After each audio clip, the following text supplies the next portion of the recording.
اعوذ باللہ من الشیطان الرجیم بسم اللہ الرحمن الرحیم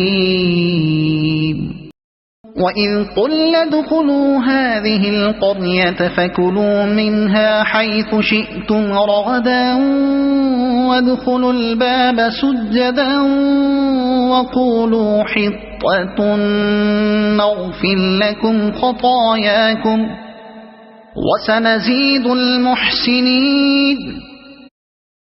سورۃ البقرہ 2 آیت 58۔ اور ہم نے تم سے کہا کہ اس بستی میں جاؤ اور جو کچھ جہاں کہیں سے چاہو با فراغت کھاؤ پیو اور دروازے میں سجدے کرتے ہوئے گزرو اور زبان سے حتا کہو ہم تمہاری خطائیں معاف فرما دیں گے اور نیکی کرنے والوں کو اور زیادہ دیں گے۔ فبدل الذين ظلموا قولا غير الذي قيل لهم فأنزلنا على الذين ظلموا رجزا من السماء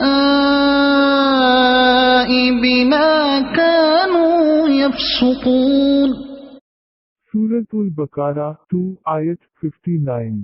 پھر ان ظالموں نے اس بات کو جو ان سے کہی گئی تھی بدل ڈالی، ہم نے بھی ان ظالموں پر ان کے فسق و نافرمانی کی وجہ سے آسمانی عذاب نازل کیا۔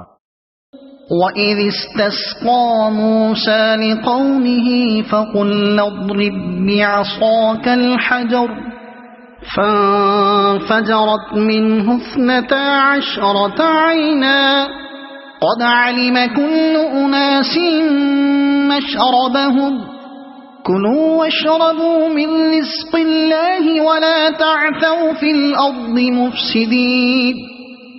سورۃ البقرہ 2 آیت 60۔ اور جب موسیٰ علیہ السلام نے اپنی قوم کے لیے پانی مانگا تو ہم نے کہا اپنی لاٹھی پتھر پر مارو جس سے 12 چشمے پھوٹ نکلے اور ہر گروہ نے اپنا چشمہ پہچان لیا، اور ہم نے کہہ دیا کہ اللہ تعالی کا رزق کھاؤ پیو اور زمین میں فساد نہ کرتے پھرو۔